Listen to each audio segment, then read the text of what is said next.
Good day, everyone. I hope everyone is having a good day. I am myself. So, thanks for everyone who's been subscribing, liking, sharing, and supporting. I'm really happy and encouraged, and won't disappoint. So, let's go straight away to the point, or to the topic of today. So, today I will be looking at, why Russia would rather see Ukraine burn to the ground rather than joining any Western, alliance, including NATO. And this is very important because we need to understand, where this war is heading and, why was it started and where is it heading. When you look at, Russia when it was the USSR, all these Baltic states were under the Warsaw Pact, and immediately the USSR fell apart. These countries that were former USSR, which were part of the USSR but now are not, felt threatened that Russia may try to reclaim its empire back and uh, try to bring the glory of the USSR. And they feared for their security because most of these countries were very small. They had very small population, a dilapidated economy, a small army. And so they opted to join the NATO alliance. And since America was more than willing to welcome them, because at the end of the day, America saw NATO as a tool, to to control the security architecture of Europe. And Europe has been the most strategic continent for the Americans.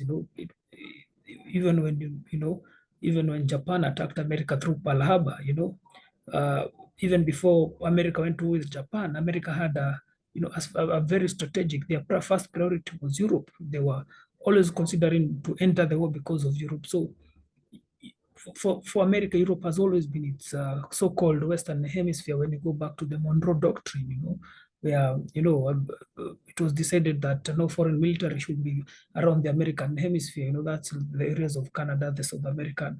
But also sometimes America has always felt that this doctrine has extended all the way to Europe because it feels that Europe is part of their hemisphere. So, when you look at this, these countries started because of the collapse of the USSR. They felt that they weren't safe, so they started applying for membership and trying to join NATO. Most of them succeeded. And when they joined NATO, like the Estonians, the Lithuania, and the Latvia, it brought about continuous military drills between NATO and this country. And this also created the fear and insecurity in Moscow. That NATO, even though the USSR had collapsed and the Warsaw Pact had ended, that NATO was, planning to expand and also, to undermine Russia as a country. And it continued, when even Romania joined, Poland and all these other countries, Russia felt even more insecure. But now the trigger came in 2008 in Bucharest when Ukraine and Georgia, were given a pathway to NATO membership. And Ukraine has always been a red line for the Russians. Forever, Ukraine has been very sacred. In fact, Putin even said, that he believes that Russians and Ukraine are one people. And even the land that is Ukraine was part of Russia, and it was only given to Ukraine or became Ukraine because of the rulers of the USSR, that used to partition and to partition this land. And Ukraine also, when you look at the former USSR, was the heartland agriculture of the USSR. This is where food production was very high. If you look at the industries that were there, from aerospace, engineering, mining, Ukraine has a lot, Ukraine has a lot of reservoirs of minerals. And this is also another strategic issue because, Russia doesn't want, if Ukraine was to fall under NATO or this Western alliance, it means that, Ukraine has vast resources, especially in the Baltic Sea. When it comes to oil, almost the eastern part, gas, natural gases, minerals, all these minerals fall under the European and American hemisphere.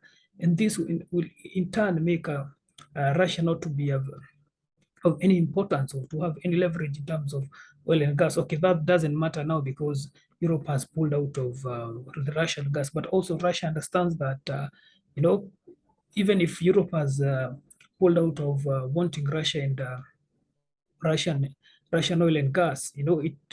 It still, if Ukraine was to fall under the European hemisphere, they still, extract oil and gas from there, and that will make, Ukraine to become a very successful country. And if it ever enters NATO, that would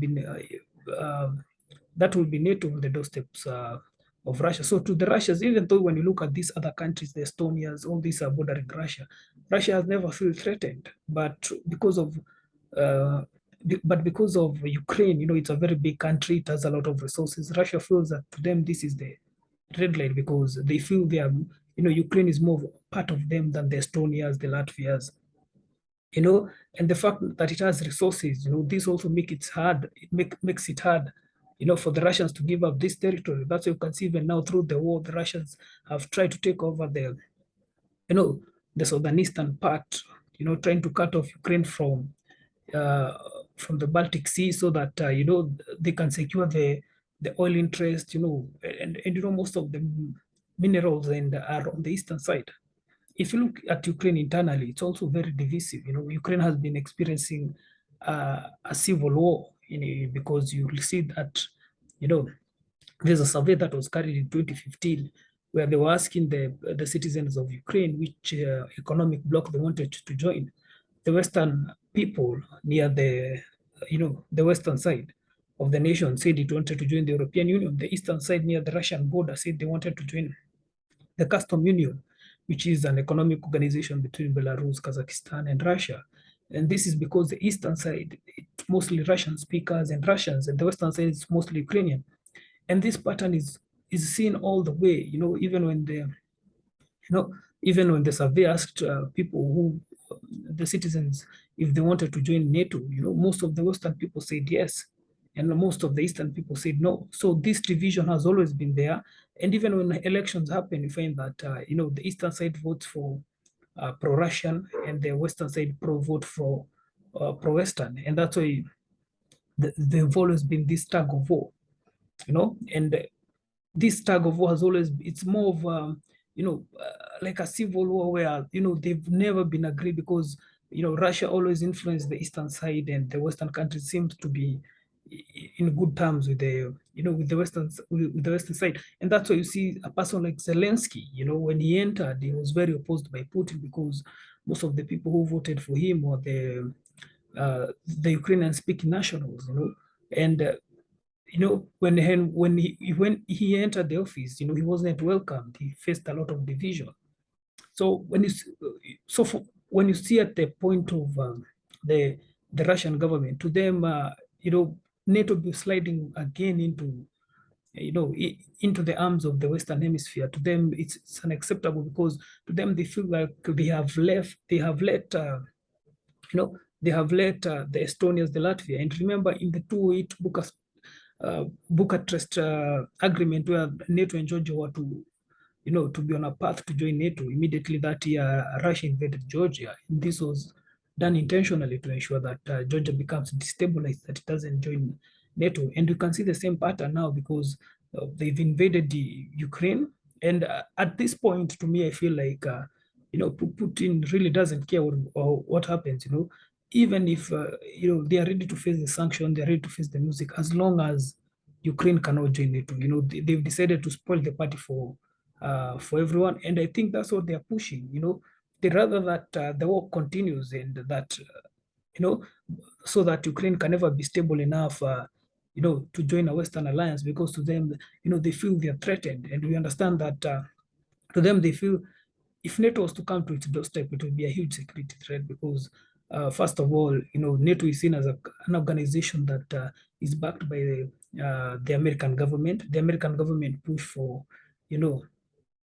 change of governments, overthrowing of leaders, So the Russian establishment feels that, they're in a very risky position, and a very volatile position, because the regime won't be guaranteed once Ukraine joins, once Ukraine joins NATO, because now the fact that America will be on their doorstep, it will ensure that, it's easy to instigate, uprising, riots, to promote dissatisfaction of of the Russian leaders, and this is something that the Russian leaders don't want. And most people always try to call, to put as if Russia is run by a one-man show. Putin does it. But uh, me, how I see it from a different point, I feel like, the Russian establishment is very deep. There's a lot of these people that make this decision. Putin probably is the head chairman, but he has a whole committee, a whole lot of experts. And even if Putin was to die today, or something happened that he was out of power, I feel even the next Russian president will still follow the same hardline, talk. Because if you hear the prime minister of Russia, this uh, Dmitry, if I'm not wrong, even him, to me, how he sounds is he sounds more hardliner than Putin. So for people to believe that, when Putin is out, everything will go. The best chance for replacing Putin was someone like Navalny, who to the Western countries, or someone who could enter there and then cut ties with China and try to bring Russia to the Western hemisphere. But you know Putin cabal and Putin circle, even if something was to happen, someone takes over, I feel it will probably he'll even become worse than Putin. So they fear that Ukraine might be used to prop up, anti-Putin, anti-Russian militias. Let's not forget that even before the war, there was you know, there was some civil war where, the Western Ukrainians are fighting with the Eastern Ukrainian. And this is one of the reasons that Putin states that invaded Ukraine to protect the Russian speaking and the Russian speaking citizen, because there was already some tension and some kind of civil war. So to Putin, it feels like, if Ukraine was to fall into the NATO hemisphere, the American government will take advantage and try and pop up this orange revolution, like how we saw in Hong Kong, full protest. And even if you look at the Shanghai Cooperation Organization this week, Putin and Xi reiterated that they need to make sure all these countries involved in the cooperation need to make sure that they undermine this orange revolution that taking over the world being pushed by the American agenda. So this is one of the reasons why Russia cannot accept Ukraine to join NATO or any security organization pushed by the Western government. And that's why it's hell bent on ensuring that whatever may, this war will continue as long as it doesn't see America on its footsteps. And also it's a matter of ego also, because at the end of the day, Russia feels that NATO and being pushed by America has taken a lot of chunk from former Soviet state, from where Russia used to have a lot of influence. So it's a matter of ego. It feels that it's not respected. It feels like it's not getting the recognition it needs, especially amongst European and American of a great power. So for Russia to go to Ukraine, they are trying to exact that they are still a great power. They still need to be feared. And because they felt that there was that an analogy that Russia was dying, Russia was not powerful anymore, it was weak. And America was just poking it and poking it, but now they needed to reaffirm and say, we are not weak, we are still in this game, and you're not going to accept. And if you've already taken most of the countries, you're doing military drills, there's talk of bringing missile defense system, around these NATO countries. So we are not, Ukraine is the last, is the last part that you're going to take. And I feel, Ukraine was always a buffer zone between the Russia and the NATO or the Western Hemisphere. But, and the best way was it to remain like a buffer zone, so that to ensure security, not just for Russia or the Western European side, but also to ensure security for Ukraine itself, because Ukraine has found itself, it's like it's in a pawn, between a geopolitical game between Russia and China. And when you see how this game is being played, Ukraine is the one that's suffering, because you can see if people are saying that even rebuilding Ukraine with the crisis that it has gone, it will take almost $500 billion. just to rebuild it to the position it was. Ukraine has lost, let's say a third of its territory, especially on the eastern side, and it has been cut off from the Baltic Sea because now even Russia has become more aggressive because of NATO trying to fund and also trying to push the Ukrainian government to resist and keep on fighting Russia. So Russia said, even when we meet at the negotiating table, negotiations won't be the same because we'll be negotiating from a point of strength. And as I said, where the Russians are now, they really don't care about how they're going to be affected. Their aim is to totally destroy Ukraine as long as it doesn't join or become a part of the Western Hemisphere. They feel very threatened, and probably it's not the Russian citizen, but the Russian regime. The people who call the shots. They feel that they have.